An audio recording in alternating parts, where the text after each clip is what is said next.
السلام علیکم. Good to have you at Urdu audio books. حاضر خدمت ہے صوفیہ ایمان کا ناول مہر النساء، ایپیسوڈ 6، باب نمبر 13، ماضی. مہر ابا کے ساتھ ہی اسپتال پہنچی تھی. مائدہ وہاں پہلے سے موجود تھی. مہر کے آگے آگے ہی عدیل اور اس کے والدین بھی وہاں پہنچے تھے. امی آئی سی یو میں تھیں. ایک گہما گہمی تھی. وہاں کسی کو کسی کی جان بچانی تھی. کیا کوئی دنیا میں آ رہا تھا؟ کیا کوئی دنیا سے جا رہا تھا؟ ہر کوئی رو کیوں رہا تھا؟ مہر کو لگا جیسے سال بھر کی نحوست ایک دن میں سمٹ آئی تھی. حالت کریٹیکل کنڈیشن سے باہر آئی تو امی کو آئی سی یو سے جنرل وارڈ میں منتقل کر دیا گیا تھا، جہاں انہیں باقاعدہ چیک اپ میں رکھا جانا تھا. پر یہ اختتام نہیں تھا. امتحان تو ابھی شروع ہوا تھا. امی کو اسپائنل انجری آئی تھی، جس کی وجہ سے وہ روزمرہ کی معمولی حرکات سے ابھی مکمل قاصر تھیں. ابا جلدی اپنی زندگی میں واپس چلے گئے. ان کا کاروبار زیادہ انتظار نہیں کر سکتا تھا. ہاں، البتہ مہر اور مائدہ نے امی کی دیکھ بھال کے لیے ڈیوٹی لگائی تھی. اسپتال کی جانب سے مکمل نرسنگ نہیں دی گئی تھی، سو خاندان کے کسی ایک فرد کو فزیو تھراپی سیشن کے دورانیے میں لازمی آنا ہوتا تھا، جو کہ دوپہر سے شام تک کا وقت لے لیتا تھا. مہر اثر سے کچھ دیر بعد امی کو کھانا کھلا کر پھر سونے کے لیے تنہا چھوڑ دیتی اور خود باہر آ جاتی، جب تک کہ رات کے اوقات کار کا آغاز نہ ہو جاتا. رات کے اوقات کار میں وہاں مہر کو رکنے کی اجازت نہیں تھی. اگر کبھی کسی خاص وجہ سے امی کی حالت میں خرابی کے باعث انہیں جذباتی سہارے کی ضرورت ہوتی تو مہر کو رات بھر بھی وہاں رکنا پڑتا. مائدہ کا یونی کا آخری سال تھا، سو مہر مائدہ کو کم سے کم پریشان کرنا چاہتی تھی. مہر کا تو ابھی آغاز تھا، وہ بعد میں بھرپائی کر لے گی، یہ اس کی آخری سوچ ہوتی. مہر کو کبھی فرق نہیں پڑا کہ اس نے اپنوں کو دیتے دیتے اپنا کتنا کھو دیا. شاید کبھی مہر کو سکھایا گیا ہوتا کہ اپنوں کے ساتھ جان مارنے میں توازن کہاں، کتنا اور کیسے رکھا جاتا ہے تو چیزیں مختلف ہوتیں. نہ جانے کیوں اندر کہیں مہر کو ہمیشہ سے اپنوں سے ایک امید تھی، ایک اٹل سی امید کہ اس کے اپنے اسے بچا لیں گے. اگر جو کبھی مہر کھونے لگے گی تو وہ اسے پکڑ لیں، اور مہر کبھی اپنی اس خوش فہمی سے دستبردار نہ ہو سکی. امی کی دیکھ بھال کے اس دورانیے میں مہر کا دوسروں سے بنا تھوڑا بہت تعلق بھی بس جاتا رہا. یونی وہ بس بھاگی بھاگی جاتی، لیکچر نپٹاتی اور وہاں سے آ جاتی. اگر کبھی سمن اور گروپ سے ٹاکرا ہوتا تو اسپتال کا بہانہ کر کے فوراً وہاں سے نکل آتی. کسی چیز کو معمول بننے میں زیادہ عرصہ نہیں لگتا. مہر کی امی کی حالت بحال ہونے میں اچھا خاصا وقت لے رہی تھی. مہر کو کوئی شکایت نہیں تھی، اس کا کچھ نہیں جا رہا تھا. وہ اپنی طرف سے اپنی ماں کے لیے مکمل وقت نکال رہی تھی. ابھی وہ امی کو سوتا چھوڑ کر باہر آئی تھی. کچھ دیر تنہا خاموشی سے بیٹھنے کے بہانے اسپتال کے کیفیٹیریا کے سامنے موجود نشستوں پر سے ایک نشست پر براجمان ہو گئی. وینڈنگ مشین سے نکالا گیا کولا کا کین کھلا اس کے برابر میں پڑا تھا. کمر سیدھی کیے، سینے پہ ہاتھ باندھے بیٹھی وہ خاموشی سے دور اس ماں اور بچے کو دیکھ رہی تھی. وہ رو رہا تھا اور اس کی ماں اسے مکمل اپنی آغوش میں لیے ہوئے تھی. وہ آغوش گرم ہوگی، مہر نے سوچا تھا. اس میں حفاظت کا احساس ہوگا، مہر کو یقین تھا. کیا ابھی بھی اس بچے کا رونا بنتا ہے؟ مہر نے اس لمحے میں اس بچے سے سخت حسد کیا تھا. اس کا وجود سرد تھا. وہ کچھ دیر اس ماں اور بچے کو دیکھتی رہی. مہر نے ایک خواہش کی، ایک آغوش کی، گرم آغوش کی. پھر وہ خواہش آہستہ آہستہ دم توڑتی گئی. بھرائی آنکھوں کا پانی واپس دھکیلنے کی کوشش میں اطراف میں نگاہ دوڑائی. بہت سارے انجان چہروں کے درمیان وہاں اسے کچھ جانے پہچانے سے چہرے دکھے تھے. وہ ادیب تھا جو ریسیپشن پر کوئی معلومات لے رہا تھا، اور اس سے فاصلے پر سمن اور تیمور کھڑے تھے. سمن نے کھڑے کھڑے تیمور کو کسی بات پر ایک چپت لگائی تھی. تبھی سمن اور مہر کی نظریں چار ہوئیں. سمن نے ادھر سے ہی ہاتھ ہلایا اور پھر مہر کی جانب دوڑی آئی. مہر نے گہرا سانس لیا. وہ سب ایک عرصے سے مہر کی امی کی عیادت کے لیے آنے کی اجازت مانگ رہے تھے، پر مہر ہر دفعہ کوئی نہ کوئی بہانہ کر کے ٹال دیتی، اور آج وہ خود ہی چلے آئے. مہر ان کی آمد پر خوش نہیں تھی، ناخوش بھی نہیں تھی. وہ بس تھکی ہوئی تھی. سمن کو دیکھ کر مدھم سا مسکرا دی. اس کے تھکے اعصاب بس اتنا ہی ہل سکے تھے، غیروں کو دینے کے لیے اس کے پاس کوئی انرجی نہیں بچی تھی۔ باب نمبر 14 ماضی۔ امی آج قدرے بے چین تھیں، وہ نہ جانے کون کون سے پریشان قصے کہے جا رہی تھیں۔ ڈاکٹر نے کہا تھا کہ مسئلے کی بات نہیں، ہو جاتا ہے کبھی کبھی، اور یہ کہ ان کے فیملی ممبر اگر قریب رہیں تو انہیں ڈھارس بندھی رہے گی۔ ایک نا امیدی کا دورہ ہوتا ہے جو کبھی کبھی ان کی بے بسی کو دیکھ کر اپنے پنجے مضبوطی سے گاڑنے لگتا ہے۔ مہر کافی دیر امی کی ٹانگوں پر مالش کرتی رہی، جس سے وہ آہستہ آہستہ پرسکون ہوتی، پھر سو گئیں۔ آج انہوں نے کھانا بھی نہیں کھایا تھا، عصر کا وقت گزر چکا تھا، دن اب ٹھنڈا پڑ رہا تھا۔ مہر نے مزید کچھ دیر وہیں رک جانے کا ارادہ کیا کہ امی کو اپنے ہاتھ سے ہی کھلا کر جائے۔ ایک نگاہ پردے سے ذرا باہر دوڑائی، باہر ایک سکوت سا تھا۔ اندر وارڈ میں کچھ بیڈز پر مریض موجود تھے اور کچھ خالی پڑے تھے۔ مریض کے ساتھ موجود شخص کے آرام کے لیے وہاں فولڈنگ بیڈ موجود تھے جو کہ ایک وجود کو آرام دے سکتے تھے۔ مہر نے اسے کھولنے سے گریز کیا، اپنے جوتے ایک طرف اتارے اور آہستگی سے زمین پر بیٹھی، پھر ہاتھ کا سہارا دیتی ٹھنڈے فرش پر کروٹ کے بل لیٹ گئی۔ بھینچی پلک تلے سے ایک نرم گرم سا قطرہ فرار ہوا تھا اور اس کے بالوں میں جا چھپا۔ مہر کو اپنی ذات پر ترس آ رہا تھا، وہ ایک ذلیل احساس تھا۔ اس نے اپنے وجود کو اپنی ہی بازو کی آغوش میں لیا اور وجود مزید گٹھڑی بن گیا۔ تھکاوٹ اس کے وجود سے ہم آہنگ ہوتی جا رہی تھی۔ یہ مہر کی خواہش نہیں تھی، پر کچھ تھا جو اس کے عکس میں برابر گھل رہا تھا۔ 20 سالہ مہر آہستہ آہستہ تھک رہی تھی۔ نہ جانے کتنا وقت گزرا، پر وہ وہیں فرش پر سو گئی جب شام کی ڈیوٹی نرس نے آ کر اسے اٹھایا۔ مہر لال آنکھوں اور بھاری پپوٹوں کے ساتھ اٹھ بیٹھی، وقت کا اندازہ کرنا چاہا، پھر پانی پینے کی غرض سے بیڈ کے ساتھ دھری میز تک آئی، ٹھٹکی۔ وہاں ایک ننھا سا ڈیزرٹ کا باکس رکھا تھا۔ مہر نے نرس سے اس کے بارے میں دریافت کیا۔ وہ دراصل آپ سے کوئی ملنے آیا تھا، آپ سو رہی تھی تو وہ یہیں رکھ کر چلا گیا، شاید آپ کا دوست تھا۔ آپ نے مجھے تب کیوں نہیں اٹھایا؟ آپ کے دوست نے منع کیا تھا۔ مہر کے کتنے ہی میل فرینڈز ہیں؟ کیا مہر کا کوئی میل فرینڈ ہے بھی؟ مہر کی یادداشت میں کوئی چہرہ نہیں ابھرا تھا۔ آج عصر ابھی مکمل نہیں ڈلی تھی جب مہر وارڈ کے گھٹن زدہ ماحول سے باہر آ کر ویٹنگ ایریا کے ایک بینچ پر بیٹھ گئی۔ آج مائدہ کی باری تھی، لیکن وہ کسی امتحان کی وجہ سے نہیں آ پائی۔ آج مہر کے مڈ ٹرمز کا پرچہ بھی تھا، پر خیر، مڈ ٹرمز مس کرنا اتنی بڑی بات نہیں تھی۔ مہر نے ویٹنگ ہال کے داخلی دروازے پر نگاہ ٹکائے ایک گہرا سانس لیا تھا۔ نظر واپس پلٹ رہی تھی جب رکی، واپس دروازے کی جانب آئی۔ وہاں تیمور ابھی ابھی داخل ہوا تھا۔ اس کے ہاتھ میں کچھ تھا، شاید ایک شاپنگ بیگ۔ وہ اطراف میں دیکھ رہا تھا جب مہر نے غیر ارادی طور پر ہوا میں ہاتھ جھلا دیا۔ وہ ٹھہرا، ویٹ کیا، کیا پتہ وہ کسی اور کام سے آیا ہو۔ مہر کو کیوں لگا کہ وہاں اس کی شناسہ صرف مہر ہے؟ شرمندگی ابھری۔ مہر نے فوراً چہرہ پھیرا، لیکن اب کہ وہ مہر کی جانب ہی آ رہا تھا، حتیٰ کہ مہر نے عین اپنے سر پر کسی کی موجودگی پائی۔ کچھ لمحے گزرے اور پھر مہر نے شرمندگی سے سر اٹھایا۔ میں وارڈ کی طرف ہی آ رہا تھا، اچھا ہوا تم یہیں مل گئیں۔ شرمندگی کا احساس کچھ رفع ہوا۔ وہ مہر کے برابر ایک نشست چھوڑ کر براجمان ہوا، ہاتھ میں پکڑا شاپنگ بیگ دونوں کے درمیان دھرا۔ خیریت؟ مہر نے سرسری سے انداز میں کہا تھا، آنے کی وجہ دریافت کی۔ آج تم نے مڈ ٹرمز کا امتحان جان بوجھ کر مس کیا۔ اوہ، تو وہ یہ پوچھنے آیا تھا؟ مہر کے پاس کوئی مطمئن کرنے والا جواب نہیں تھا۔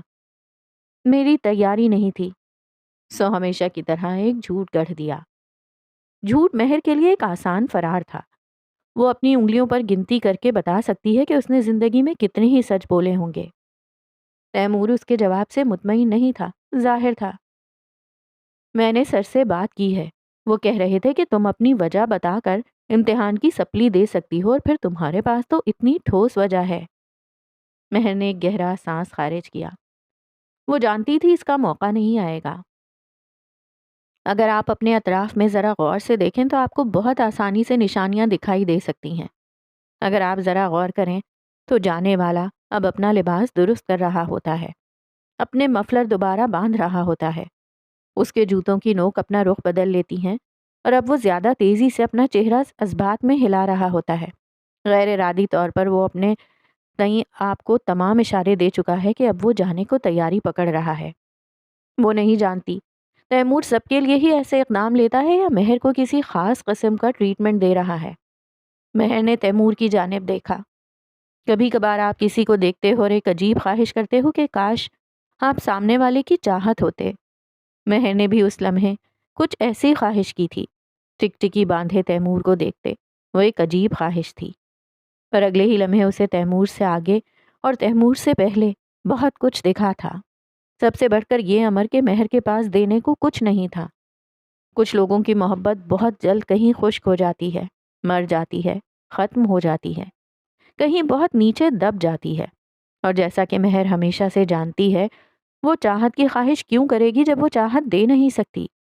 وہ مسکرا دی۔ تیمور کی آنکھیں پھیلیں۔ وہاں حیرت کا ایک بہت بڑا تاثر تھا۔ تیمور نے کچھ کہنے کو لب وا کیے۔ تیمور میں بھی تھکی ہوئی ہوں، ابھی شاید میں کچھ اچھا نہ بول سکوں۔ تیمور کے لب واپس آن ملے۔ وہ بس اسبات میں سر ہلا گیا اور چہرہ سیدھا کر کے بیٹھ گیا، اب کہ وہ دونوں ہی سامنے کھڑی پار اترتی نارنجی شام کو دیکھ رہے تھے۔ وہ ابھی نہیں کہے گا، ابھی ان کے پاس بہت وقت ہے۔ ابھی مہر اپنی روٹین میں واپس آ جائے، وہ پھر مہر سے تسلی سے بات کرے گا۔ ابھی تو تیمور نے اپنا خواب بننا شروع کیا ہے، وہ انتظار کر سکتا ہے۔ تیمور انتظار کرنے کا ماہر ہے۔ اس کے دل میں ابھی کچھ جلنا شروع ہوا تھا۔ وہ نہیں کہے گی کیونکہ وہ جانتی ہے ان کے پاس بالکل وقت نہیں، نہ ہی کوئی مستقبل۔ بس یہ چند لمحے کسی خواب میں جی لینے کو کافی ہیں۔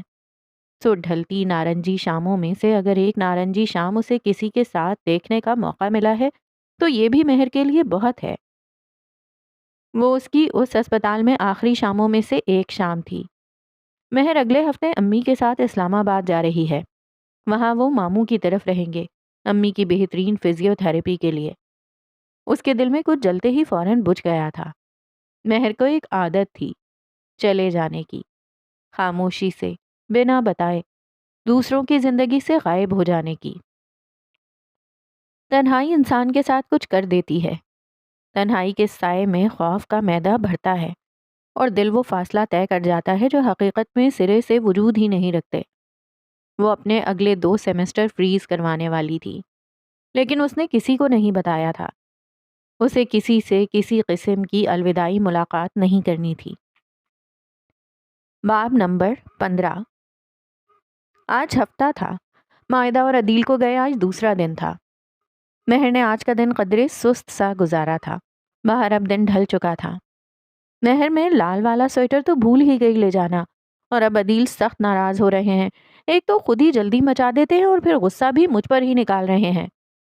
کال پر وہ مائدہ تھی۔ اچھا ہاں مہر، تم نے سارا کو رہنے کے لیے بلا لیا تھا نا؟ عدیل 2 دفعہ مجھ سے پوچھ چکے ہیں۔ میں نے کہہ دیا کہ ہاں مہر نے اپنی دوست کو بلا لیا ہے اور ابھی وہ اکیلی نہیں ہے۔ اب تم بلا لینا یاد سے، ورنہ عدیل پھر بعد میں غصہ ہوں گے۔ ہاں ہاں میں نے بلا لیا ہے، وہ رات رکنے آئے گی ادھر۔ مہر نے نہایت مہارت سے جھوٹ بولا تھا۔ کل چونکہ اتوار تھا سو مہر کی شام بھی سست تھی۔ لاؤنج میں بیٹھی اپنی دھلی خشک لانڈری تہہ کرتی، ایک کان اور کندھے کے درمیان فون ٹکائے وہ پچھلے آدھے گھنٹے سے مائدہ کی باتیں سن رہی تھی، جو کہ ٹرپ کے حوالہ جات سے ہوتی اب عدیل کی شکایتوں میں بدل چکی تھیں۔ مہر سنتی جاتی اور بس ہنستی جاتی۔ مائدہ کی جانب سے کنیکشن میں خلل آنے لگا اور آواز کٹنے لگی۔ جب بالکل قابل فہم نہ رہی تو پھر مہر نے کال کی نشست یہیں ختم کرنے میں ہی عافیت جانی اور الوداع کرتی کال کاٹ دی۔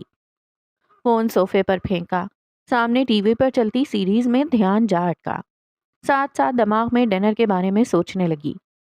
سمن کب سے اس سے دوبارہ ملنے کی ضد کر رہی تھی۔ مہر نے فی الحال اسے 100 بہانے بنا کر ٹال دیا تھا۔ مسکراتی وہ سامنے اسکرین پر بھاگتے مناظر دیکھ رہی تھی جب ایک اس کے گھر کے داخلی دروازے کی بیل بجی۔ مہر اٹھ کر ٹیرس تک آئی تھی، ایک نگاہ باہر ڈالی۔ وہاں سامنے سڑک خالی تھی۔ نہ جانے اسے بچوں کی ان شرارتوں کی وجہ سے اور کتنی شکایات درج کروانی پڑیں گی۔ کوستی واپس لاؤنج میں آئی۔ گزرتے گزرتے وہ رکی، پلٹی۔ آنکھ کے کنارے پر اسے وہاں دروازے کے باہر کوئی ہیولا دکھائی دیا تھا، لیکن اب وہاں کچھ نہیں تھا۔ مہر نے سانس جھٹکا اور واپس اپنی جگہ آن بیٹھی جہاں وہ لانڈری فولڈ کر رہی تھی۔ کوئی تعاقب کار اب مزید اس کے پیچھے نہیں پڑا تھا، کسی قسم کے خوف کی ضرورت نہیں تھی۔ سارا کو بلانے سے بھی اسی لیے گریز کیا گیا تھا۔ فون پر میسج کی بپ ہوئی۔ مہر نے ذرا کو سر اونچا کر کے اسکرین پر لکھا نام پڑھنا چاہا۔ وہ سمن کا میسج تھا۔ سمن بھی ضد میں اپنے نام کی ایک تھی، اتنا تو مہر جانتی تھی۔ ہاتھ میں پکڑا کپڑا واپس زمین پر رکھ خالی ہاتھ فون کی جانب بڑھا اور کلک، ایک کلک کی آواز مہر کے کانوں سے ٹکرائی۔ سانس تھمی۔ وہ اس کلک کی آواز کو پہچانتی تھی۔ وہ اس کے لاؤنج کے دروازے کے ان لاک ہونے کی کلک تھی۔ پر پورشن کے اندر تو صرف مہر تھی اور باہر سے کوئی کیسے ان لاک کر سکتا تھا؟ اگلے ہی لمحے مہر کے پورے وجود میں ایک سنسنی سی دوڑی۔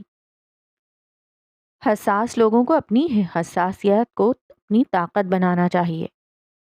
اب دروازہ آہستگی سے کھولنے کی آواز پورے لاؤنج میں گونجی تھی۔ اسے جھٹلانا کبھی ان کے حق میں بہتر نہیں جاتا۔ مہر زمین سے ٹیک چھوڑتی اپنے قدموں پر آئی تھی۔ تمام اعصاب نے مل کر پیچھے کی جانب بھاگنے کی کوشش کی، لیکن وہ وہیں جم گئے تھے۔ اس نے فوراً فون اٹھایا اور پولیس کا نمبر ڈائل کرنے کے لیے انگلیاں اسکرین پر پھسلائیں، پر ہاتھ کانپ رہے تھے۔ کھرچ! ایک تیز چیرتی سی بھارتی دھاتی آواز۔ مہر کو لگا جیسے اس آواز نے اس کے وجود کو عین درمیان سے چیرا ہو۔ مہر نے سامنے موجود فش باؤل کو ہاتھ ڈالا تھا۔ سب سے قریب اس وقت وہی ایک چیز تھی۔ ہاتھ سے فون پھسلتا نیچے جا گرا۔ سانس حلق میں اٹک گئی۔ خوف نے پورے جسم پر گرفت جما لی۔ وہ سیاہ ہیولا اب مکمل لاؤنج کے دروازے سے اندر تھا۔ مہر نے پوری قوت سے فش باؤل ایک ہاتھ سے گھسیٹا اور دروازے کی جانب پھینکا۔ وہ کانچ کا گولا سیولے کے چہرے پر جا کر ٹوٹا تھا۔ کانچ چاروں جانب بکھرا۔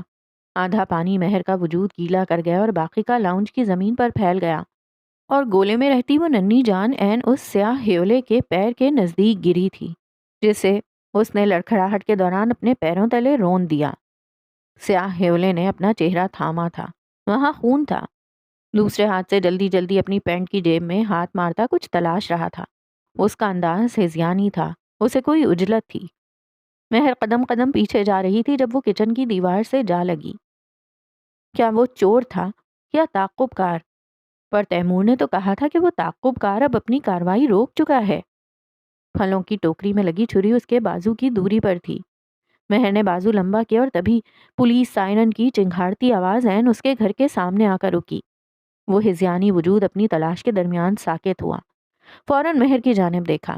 اس کے چہرے پر چڑھایا گیا وہ سیاہ ماسک گیلا ہو کر ایک طرف سے اتر رہا تھا، پر اسے اس کی کوئی پرواہ نہیں تھی۔ وہ ایک قدم آگے آیا، ہاتھ مہر کی جانب بڑھایا، پر فاصلہ بہت زیادہ تھا۔ اسے کچھ کہنا تھا، وہ مہر کو چھو نہیں سکتا تھا، اور اب نیچے پولیس کسی بھی آن اندر داخل ہونے کو تھی، سو وہ پلٹا، مہر کے ٹیرس کی جانب بھاگا اور کسی ماہر کی طرح پھلانگتا درخت پہ سے ہوتا دوسرے گھر کی طرف اتر گیا۔ مہر وہیں دیوار سے لگے لگے زمین پر بیٹھتی چلی گئی۔ وجود سے چپکے گیلے لباس تلے سینے میں اٹکا سانس بہت کھینچ کر لینا پڑا۔ پھر ایک ساتھ 3 سیاہ وردیاں وہاں داخل ہوئی تھیں۔ مہر کی نظر دھندلا رہی تھی۔ ان سیاہ وردیوں میں سے ایک بنا وردی والا وجود اس کی جانب آیا۔ کیا وہ موت کا فرشتہ تھا؟ مہر کا سر اور پھر پورا وجود ایک جانب کو ڈھلک گیا۔ وہ دھندلا وجود مہر کی جانب لپکا۔ اس سے بھی پہلے اس کا ہاتھ لپکا تھا، پر فاصلہ زیادہ تھا۔ مہر نے آخری حواس میں اپنا سر زمین سے ٹکراتا محسوس کیا تھا۔ وہ سب سمجھ رہے تھے کہ تیمور عالم کیا چاہتا ہے، پر وہ سب اس کے نتائج سے مکمل آنکھیں چرا گئے تھے۔ سب سے پہلے ہم وکٹم کو اس بات کی یقین دہانی کروائیں گے کہ وہ اب محفوظ ہے اور کوئی تعقب کار اس کا پیچھا نہیں کر رہا، تاکہ وہ اپنے گارڈز ڈاؤن کر سکے۔ تعقب کار وکٹم کے جتنا قریب ہو سکے قریب آنے کی کوشش کرے گا، لیکن وہ اسے کوئی نقصان نہیں پہنچائے گا۔ یقینی صورتحال وکٹم کے گھر میں گھسنا ہوگا، اور یوں ہم تعقب کار کے کسی بھی ظاہری ثبوت تک پہنچیں گے۔ باب نمبر 16۔ مائدہ رو رہی تھی، پر کیوں؟ ویٹ، کیا وہ مائدہ تھی یا امی؟ کیا مائدہ اور امی کی شکل ہمیشہ سے ہی اتنی ملتی تھی؟ پر وہ رو کیوں رہی تھی؟ مہر پوچھنا چاہتی تھی، اوہ، کیا اسے پتا چلا تھا کہ کوئی مہر کو مارنے آیا تھا؟ مہر نے اپنا ہاتھ اس کی جانب بڑھایا، ہنستے ہوئے۔ وہ اسے بتانا چاہتی تھی کہ وہ ٹھیک ہے، پر اس کا ہاتھ معدہ تک نہیں پہنچ پا رہا تھا۔ اور تبھی ایک جھٹکے سے مہر کی آنکھ کھلی۔ اس کے گال پر کچھ ننھا سا موجود تھا جو ایک دم سے اپنے نارنجی اور سیاہ پروں کے ساتھ اڑ گیا۔ بصارت واضح ہوئی تو دماغ نے جاگنے میں لمحے لیے۔ کیا وہ فانوس تھا؟ مہر کے سر پر؟ کیا مہر کے بیڈ روم میں ہمیشہ سے ایک فانوس تھا؟ مہر نے آنکھیں میچیں پھر کھولیں۔ فانوس غائب نہیں ہوا تھا۔ مہر؟ ایک مدھم سی آواز اس کی سماعت سے ٹکرائی۔ مہر کے پورے وجود میں ایک سنسنی سی دوڑی۔ ایک دم اسے فش بول کا وزن یاد آیا اور اس نے کس دقت سے اسے پھینکا تھا۔ کیا تم جاگ گئی ہو؟ وہ اس آواز سے بالکل مانوس نہیں تھی، پر وہ آواز خوبصورت تھی، باریک، مدھم اور بہت سی شفقت لیے۔ یادداشت کی ریل کو ذرا لگام پڑی۔ مہر نے اس آواز کی سمت چہرہ گھمایا۔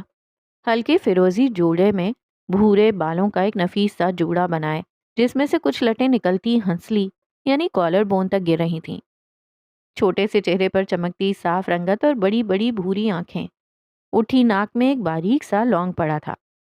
اس سے پہلے کہ مہر کوئی رد عمل دیتی، مہر کی بصارت میں ایک چہرے کا اور اضافہ ہوا۔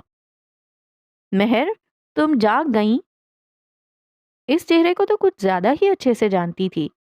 وہ سمن تھی۔ اور تبھی ایک تیسرا چہرہ اس کے حلقہ بصارت میں آیا تھا۔ چاچی جاگ گئیں؟ وہ بچہ کسی تجسس سے بولا تھا جس پر سمن نے فوراً اس کے منہ پر ہاتھ رکھا اور اس کے آخری حروف منہ میں ہی رہ گئے۔ مہر نہیں سمجھ پائی، آہستگی سے اٹھ بیٹھی، ساتھ ہی سر میں ایک ٹیس اٹھی۔ آنکھوں میں مچلتی جلن اب کم ہو رہی تھی۔ وہ ایک خوبصورت آرائش زدہ کمرہ تھا۔ میں کہاں ہوں سمن؟ مہر کے معدے میں کچھ بیٹھنے لگا۔ ایک دم کل کی رات جھلکیوں میں اس کی یادداشت کے صفحے پر ابھری، جس پر مہر کا ہاتھ فوراً اپنے چہرے پر گیا۔ اگلے لمحے خود کو مکمل ہاتھ لگا کر چیک کیا، ہذیانی انداز میں اپنے اطراف میں دیکھا۔ کہیں وہ تعاقب کار وہاں تو موجود نہیں تھا؟ وہ وہاں موجود ہو بھی نہیں سکتا تھا، پر مہر کا وجود، اس کا دماغ دو الگ الگ یادوں کے ساتھ بھاگ رہے تھے۔ وہ مکمل تھی اور زندہ تھی۔ اوہ، تو وہ موت کا فرشتہ نہیں تھا۔ یادداشت مکمل ہوئی تو حال کا آغاز ہوا، اور اب اس کی موجودہ حساسیات مکمل جاگیں۔ احساس ہوا کہ وہ اپنے گھر میں نہیں ہے، وہ مائدہ کے گھر میں بھی نہیں ہے۔ وہ تم شاہ عالم ولا میں ہو، وہ فیروزی لباس والی خاتون کسی احتیاط سے بولی تھیں۔ مہر نے سوالیہ انداز میں ان کی جانب دیکھا۔ یہ تیمور کی بھابی ہیں، سمن نے تعارف کروایا، ستارہ بھابی، جس پر ستارہ نے ایک مسکراہٹ کے ساتھ ذرا اس بات میں سر ہلایا۔ اور میں یہاں کیسے پہنچی؟ مہر نے ایک چپتا سا سوال سمن سے کیا تھا۔ ویل، تمہاری فیملی گھر پر نہیں تھی، سو تمہیں یہاں لانا پڑا۔ تیمور تمہیں اسپتال میں رکھنے کے خلاف تھا۔ تیمور کے نام پر مہر کے لب بھنجے۔ ساری کہانی خود ہی واضح ہو گئی۔ خود پر سے کور ہٹاتی وہ بیڈ سے اترنے لگی جب ستارہ نے اسے واپس بٹھا دیا۔ ارے مہر، تم کہاں جا رہی ہو؟ وہ مہر سے بات کرتے ہوئے نہ جانے کیوں اتنی سنبھل سنبھل کر بول رہی تھی جیسے کچھ غلط کہہ جانے کا کوئی خوف ہو۔ بھابھی، میں نے کہا تھا اسے باندھ وان دیتے ہیں، یہ اٹھتے ہی بھاگنے کی جلدی مچائے گی۔ نہیں سنی آپ نے میری؟ ستارہ جتنے آرام سے بات کر رہی تھی، سمن اتنا ہی۔ ستارہ نے اسے گھورا۔ تم ارسلان کو لے کر باہر جاؤ، میں بات کر لیتی ہوں خود ہی۔ ڈپٹا۔ سمن ارسلان کے ساتھ باہر چل دی۔ ارسلان کے منہ پر ابھی بھی دبا کر ہاتھ رکھا ہوا تھا۔ کوئی بھروسہ نہیں کب وہ کون سا بم پھوڑ دے اور شام تک سب تیمور کے ہاتھوں قتل ہو چکے ہوں۔ آپ کا خیال رکھنے کا بہت بہت شکریہ، لیکن اب مجھے گھر جانا چاہیے۔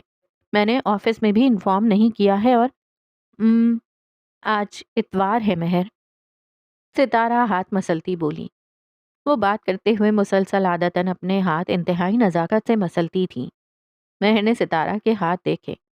مہر نے اس سے پہلے اس قدر خوبصورت ہاتھ نہیں دیکھے تھے۔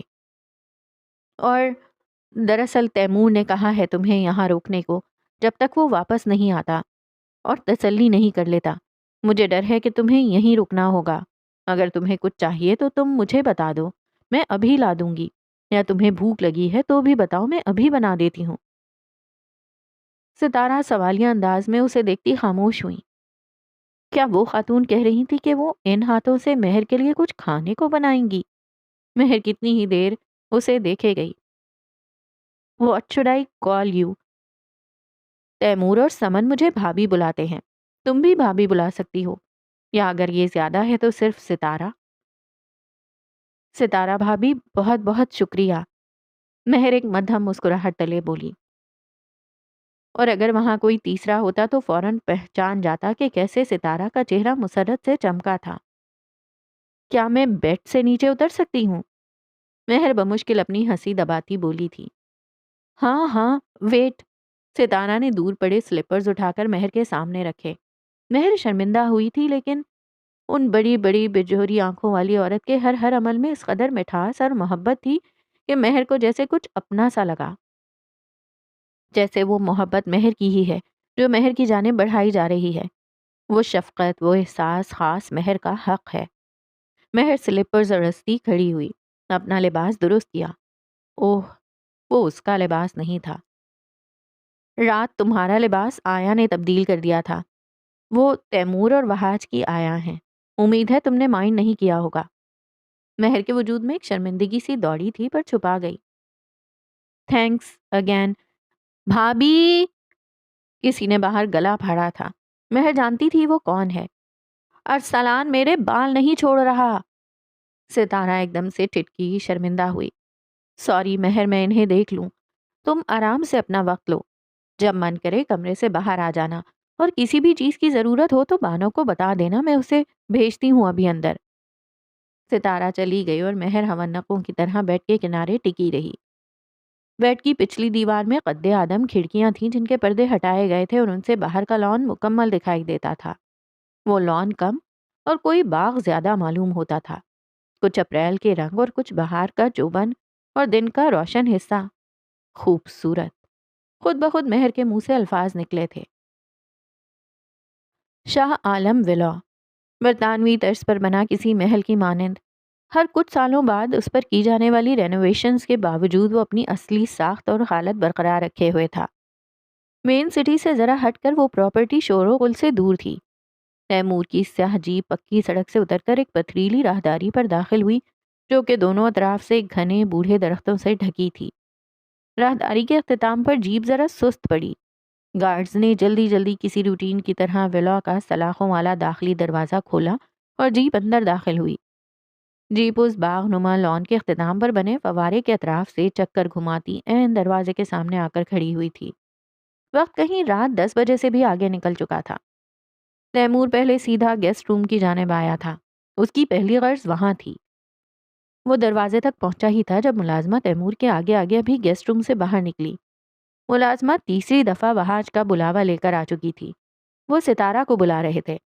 تیمور دروازے میں آیا تو اندر مہر اور ستارہ صوفے پر کوئی بڑی سی البم لیے بیٹھی تھیں۔ تیمور کی آنکھ پھڑکی، کسی بجلی کسی تیزی سے اندر آیا اور ستارہ کے سامنے کھلی پڑی فیملی البم بند کی۔ بھابھی، آپ وہاج بھائی کو دیکھ لیں، شاید کافی دیر سے آپ کو بلا رہے ہیں، مجھے بھی مہر سے کچھ بات کرنی ہے۔ وہ دونوں جو اس اچانک کی آمد سے ٹٹکی تھیں تیمور کو گھورے گئیں۔ تیمور نے آنکھوں ہی آنکھوں میں اشارتاً ستارہ کو کچھ کہا تھا۔ ستارہ نے ایک گہرا سانس خارج کیا، البم بند کی اور وہاں سے اٹھ گئی۔ وہ گئی تو تیمور مہر کے سامنے متوازی صوفے پر آن بیٹھا۔ اس نے وردی نہیں بدلی تھی، نہ ہی فریش ہوا تھا۔ ستارہ گئی تو مہر کو ایک چپ سی لگی۔ مہر، میں نے تمہارے فون میں اپنا نمبر کسی وجہ سے ایڈ کیا تھا، اپنے معمول کے تفتیشی لہجے میں بولا تھا۔ مہر ٹھٹکی، ایک دم جیسے یاد آیا۔ ہاں، تو تم نے مجھے کال کیوں نہیں کی؟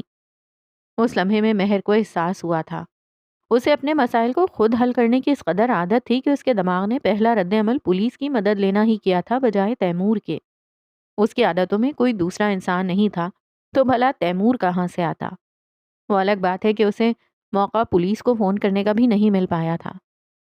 لیکن ویٹ، وہاں پولیس کیسے آ گئی تھی پھر جب مہر کا رابطہ ہی نہیں ہو پایا تھا؟ وہ تیمور سے پوچھنے والی تھی، لیکن جب تیمور کی جانب دیکھا تو وہ پہلے ہی اپنے کیے سوال کے جواب کا منتظر تھا۔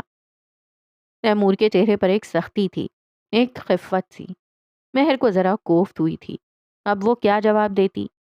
اس لمحے اسے تیمور کے ماتھے کے تیور ناگوار لگے تھے۔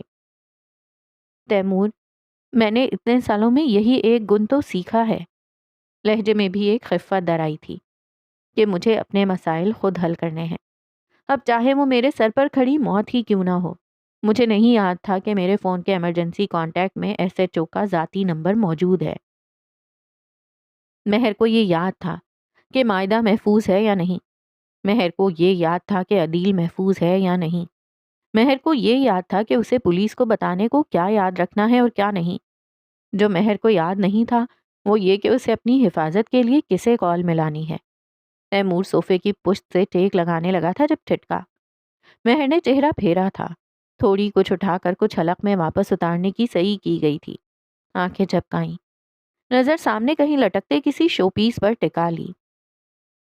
تیمور، کیا وہ کوئی چور تھا یا وہی تعقب کار؟ بنا دیکھے گویا ہوئی۔ مہر، وہ گویا ہوا۔ اگلے الفاظ ادا کرنے میں کچھ دقت ہوئی تھی۔ تمہارے تعقب کار نے کبھی اپنی کارروائی نہیں روکی تھی۔ مہر نے آہستگی سے واپس تیمور کی جانب دیکھا، جیسے ایک لمحہ لگا تھا سب سمجھ آنے میں۔ تو کیا میں اس سارے معاملے میں ایک بیٹ تھی؟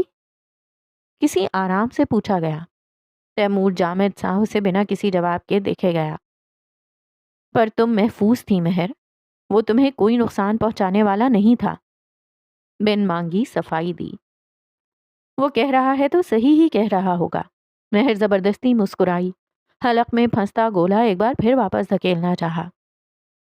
اگر یہ سب تمہارا پلان تھا تو آئی گیس سب ٹھیک ہی ہے، تمہیں تمہارا مقصد مل گیا ہوگا۔ مجھے پتا ہے مجرم کو پکڑنے کے لیے قانون ہر حد تک جا سکتا ہے۔ تیمور کی حساسیات میں کچھ کھٹکا، وہ سیدھا ہوا۔ مہر نے بولتے ہوئے اپنے قدم اٹھا کر اوپر صوفے پر رکھ لیے تھے، بازو ٹانگوں کے گرد حائل کر لیے۔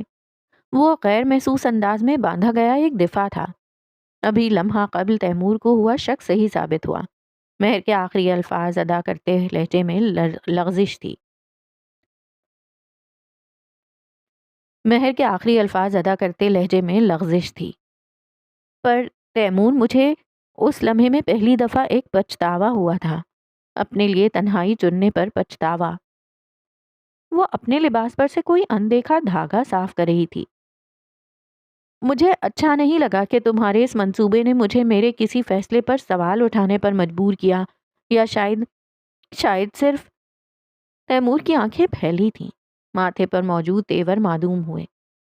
مہر اپنے جذبات کو پکڑنے کی تگ و دو میں بار بار بری طرح ڈگمگا رہی تھی۔ اگلے کچھ لمحے خاموشی کی نظر ہوئے۔ یہ غیر متوقع تھا۔ تیمور کو لگا اس نے بہت بڑی غلطی کر دی تھی۔ نہیں، ویٹ، اس نے کچھ بہت غلط کر دیا تھا۔ اس لمحے میں اسے اپنی سالوں کی ریاضت ضائع ہوتی معلوم ہوئی۔ وہ کسی عجلت میں اپنی جگہ سے اٹھا اور مہر کے صوفے کے سامنے قدموں میں آن بیٹھا، چوکڑی مارے زمین پر۔ آئی ایم سوری مہر، چہرہ اٹھائے اجلت میں بولا۔ آئی ایم ریئلی سوری مہر۔ شاید مجھے موت سے خوف آیا تھا۔ آئی ایم ریئلی سوری مہر۔ وہ مہر کا چہرہ پکڑ لینا چاہتا تھا، وہ اسے اپنے سینے میں بھینچ لینا چاہتا تھا، پر وہ صرف اس کے پاؤں پکڑ سکا۔ مہر نے جھپکتی آنکھوں کی نمی واپس نگلی اور تیمور کی جانب دیکھا۔ آخر وہ اتنا حساس کیوں ہو رہا تھا؟ مہر نے اپنے پاؤں ذرا پیچھے کھینچے۔ تیمور کو اپنی دوسری غلطی کا احساس ہوا۔ اس نے فوراً اپنے ہاتھ پیچھے کھینچے۔ آئی ایم ریئلی سوری مہر۔ کیا تیمور کے سارے الفاظ کھو گئے تھے؟ کیا اسے بس یہی 4 الفاظ یاد تھے؟ It's okay Taimur, I can understand, بلکہ مجھے تو تمہارا شکر گزار ہونا چاہیے کہ تم وہاں وقت پر پہنچ گئے۔ مہر نے زبردستی مسکرانے کی کوشش کی۔ احسان تھا، شکر بجا لانا بنتا تھا، پر تیمور مطمئن نہیں تھا۔ پر وہ یہ بھی نہیں جانتا تھا کہ اس عین لمحے میں اسے کیا کرنا ہے۔ مہر پھر گویا ہوئی، تیمور ٹھٹکا۔ بہت سارا وقت تھا تیمور۔ مہر اسپتال کے وارڈ میں تنہا بیٹھی ڈوبتے سورج کی نارنجی کرنیں دیکھ رہی تھی۔ امی کو نرس کچھ ٹیسٹوں کے لیے لے کر گئی تھی۔ ایک طویل عرصے تک میں اپنے اطراف دیکھتی تھی، کوئی تو ہو، کوئی تو ہو، کوئی ہو، مہر نے اپنے متوازن انداز میں کہا تھا۔ مہر رات کا کھانا اکیلے ہی کھا رہی تھی کیونکہ مائدہ جاب کے انٹرویو کی تیاری کے سلسلے میں اپنی کسی دوست کے ہاں رکنے والی تھی۔ عدیل نے اس کے پک اینڈ ڈراپ کی ذمہ داری لی تھی اور ابا اب امی کی وفات کے بعد کم کم ہی گھر آتے تھے۔ مہر کافی دنوں سے سمن اور سارا کے میسیجز اگنور کر رہی تھی، پر کوئی نہیں تھا، میں اکیلی تھی۔ مہر یونیورسٹی کے ایڈمنسٹریشن آفس کے سامنے لگی قطار میں اپنی باری کا انتظار کر رہی ہے، ٹرانسفر کے ڈاکیومنٹس لینے کے لیے۔ وہ آج آخری بار یونی آئی تھی۔ اس قطار میں کھڑا کوئی شخص اس کے ہاتھ میں پکڑے ڈاکیومنٹ سے کوئی غرض نہیں رکھتا۔ میں نے ایک غلط فیصلہ کیا۔ نہیں، میں نے بہت سارے غلط فیصلے کیے۔ میں نے نفرت کی، میں نے غرور کیا، ہر میں نے پر زور ڈال کر بولا جا رہا تھا۔ میں نے اپنے فیصلوں کو ترجیح دی، میں نے دل دکھائے، میں نے لوگوں کو دور کیا، میں نے اعتبار نہیں کیا۔ میں آج جو بھی ہوں۔ مہر نے رک کر ایک طویل نگاہ اطراف میں ڈالی، جیسے وہ اپنی کتھا دیواروں کو سنا رہی تھی، جیسے وہاں کوئی دوسرا زیرو موجود نہیں تھا۔ سامنے زمین پر بیٹھے وجود کو دیکھنے سے حتی المقدور گریز کیا جا رہا تھا۔ میں جو بھی ہوں اپنے فیصلوں کا نتیجہ ہوں، کوئی میرا قصوروار نہیں ہے۔ میں نے یہ زندگی اپنے لیے خود برباد کی ہے۔ اب میں کوئی حق نہیں رکھتی مدد مانگنے کا، کسی کی جانب دیکھنے کا، کوئی سہارا مانگنے کا۔ وہ کہہ سکتا تھا، وہ جتا سکتا تھا، وہ مہر کے الفاظ اسی کے منہ پر مار سکتا تھا کہ یہ تمہارا اپنا فیصلہ تھا، تنہائی تمہاری اپنی چوائس اور انا تھی، یہ تمہارا اپنا غرور تھا، جیسا کہ وہاں موجود مہر کو جاننے والا کوئی بھی شخص کہتا۔ تم صرف تنہا تھی مہر، وہ عجلت میں بولا تھا۔ مہر کا چہرہ تیمور کی نظروں کے مکمل حالے میں تھا۔ تم صرف تنہا تھی۔ مہر ٹھٹکی۔ اس نے مہر کو کوئی تانا کیوں نہیں دیا تھا؟ وہ مہر پر ہنس کیوں نہیں رہا تھا؟ تیمور کی جانب دیکھا۔ سبھی تنہا لوگ ایسے ہی ہوتے ہیں مہر۔ کتنی ہی دیر وہ بے یقینی سے تیمور کی جانب دیکھے گئی۔ یہ انسان کبھی کبھی کسی اور زمین کی مخلوق کیوں معلوم ہوتا تھا؟ اسی 7 سال پرانے احساس کی طرح۔ آج پھر ایک دفعہ مہر کو شدت سے ایک احساس ہوا تھا، پر اب وقت گزر چکا تھا۔ اب وہ اس شخص کی چاہت کی خواہش نہیں کر سکتی تھی۔ اب وہ سوال نہیں کر سکتی تھی۔ اس سے پہلے کہ وہ کسی کمزور لمحے کا شکار ہوتی، مہر نے فوراً موضوع بدلنا چاہا۔ مہر نے اپنے پاؤں واپس زمین پر اتارے۔ تیمور، میں نے اپنی دنیا تنہا تشکیل دیتے ہوئے کبھی اس کی حفاظت کے بارے میں شاید سنجیدگی سے نہیں سوچا۔ مہر نے اپنی خود ساختہ شرمندگی میں تنزن ہنستے ہوئے کہا۔ تیمور نے قریب موجود اس کے سلپرز غیر محسوس انداز میں اس کے قدموں میں اڑسے۔ مہر کا وجود جامد ہوا۔ وہ اپنے پاؤں میں پڑے سلپرز کو پکڑے ہاتھوں کو دیکھے گئی۔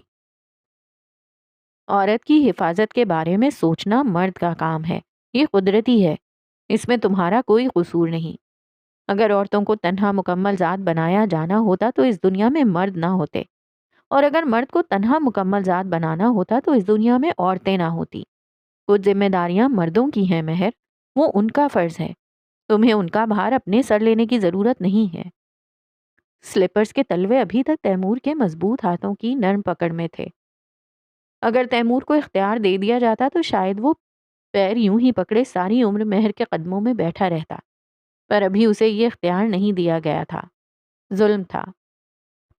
کبھی کوئی مرد تمہیں اس بات کی یقین دہانی کروانے میں کامیاب ہو جائے گا کہ تم اس کے ساتھ محفوظ ہو، تمہاری ضروریات اور تمہارے احساسات دونوں۔ تم کوشش کرنا تب اپنے کچھ بھار اس کے کندھوں پر رکھ دینا۔ تمہارے نازک کندھے سارا بھار سہارنے کو نہیں بنے ہیں مہر، کسی عورت کے نہیں بنے ہیں۔ آپ نے مجھے تب کیوں نہیں اٹھایا؟ آپ کے دوست نے منع کیا تھا، لیکن جب تک آپ سو رہی تھیں وہ یہیں وارڈ میں ہی موجود تھا۔ دور ایک بیڈ کی جانب اشارہ کیا۔ پھر جب نرسز کے آنے کا ٹائم ہوا تو وہ چلا گیا۔ وہ بضد تھا کہ آپ کا یوں تنہا یہاں سونا محفوظ نہیں۔ مہر تیمور کی جانب دیکھے گئی جو چہرہ جھکائے ہوئے تھا۔ مانا کہ مہر کو کبھی سکھایا نہیں گیا تھا کہ ایک ایموشنل، فزیکل اور فائنینشیل سیف اسپیس کیا ہوتی ہے۔ پر ابھی ابھی مہر نے کچھ محسوس کیا تھا، ایک ایپیفینی، ایک الہام۔ وہ جو کوئی بھی ہوگا وہ تیمور جیسا دکھتا ہوگا۔ مہر کا دماغ بس یہی ایک جواب بن پایا تھا۔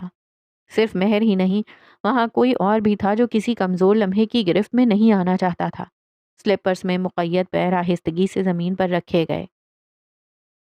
جب تک تمہاری فیملی نہیں آ جاتی تمہیں کسی محفوظ جگہ پر رہنا ہوگا۔ میں تمہیں یہاں رہنے پر مجبور نہیں کروں گا، لیکن مجھے اس بات کی تسلی کروانی ہوگی کہ جہاں تم رہو گی وہ جگہ محفوظ ہوگی۔ تیمور نے چہرہ اٹھا کر کہا۔ اب وہ واپس معمول کے پرسکوت تاثر کے ساتھ مہر کو دیکھ رہا تھا۔ جواب کا طالب۔ مہر خاموش رہی۔ برابر میں موجود فون اٹھانا چاہا تو یاد آیا کہ اس کا فون تو غائب ہے۔ وہ سارا سے رابطہ کرنے لگی تھی، وہی اس کی آخری امید تھی، پر اب تیمور نے بنا مہر کے کچھ کہے اپنا فون نکال کر مہر کی جانب بڑھایا۔ مہر نے ایک لمحے کے توسط سے فون پکڑا اور سارا کا نمبر ملانے لگی۔ کال لگا کر فون کان کو لگایا اور جواب کا انتظار کرنے لگی۔ کمرے میں گھومتی نگاہ اچانک سامنے موجود ان منتظر نگاہوں سے ٹکرائیں۔ مہر کے سینے میں کچھ ٹھہرا۔ وہ مہر کو ایسے کیوں دیکھ رہا تھا؟ جیسے جب آپ صبح کام کے لیے گھر سے نکلنے لگو تو اپنا پالتو جانور آپ کے قدموں میں آن بیٹھتا ہے اور کسی مسکین نگاہوں سے آپ کو دیکھتا رہتا ہے کہ شاید آپ اپنے جانے کا فیصلہ بدل لو۔ لیکن تیمور کے پاس تو زبان تھی۔ دوسری جانب سارا نے کال اٹھائی۔ ہیلو، کون بات کر رہا ہے؟ وہ تیمور کا نمبر تھا، ظاہر ہے سارا نہیں پہچانتی تھی۔ کچھ لمحے خاموشی سے سرکے۔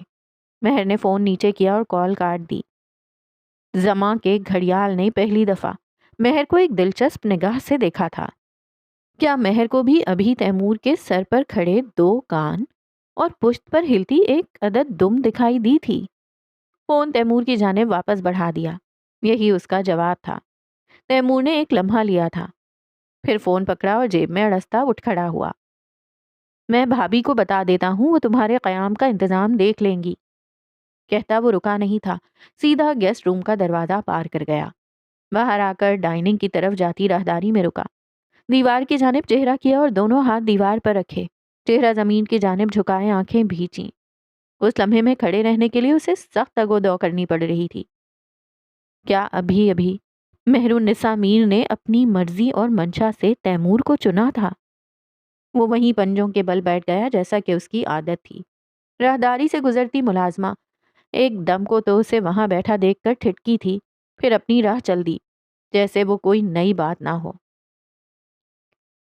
اور جناب یہاں ختم ہوتا ہے باب نمبر 16، اور انشاءاللہ تعالی نیکسٹ ایپیسوڈ یعنی ایپیسوڈ نمبر 7 میں ہم اسٹارٹ لیں گے باب نمبر 17 کا۔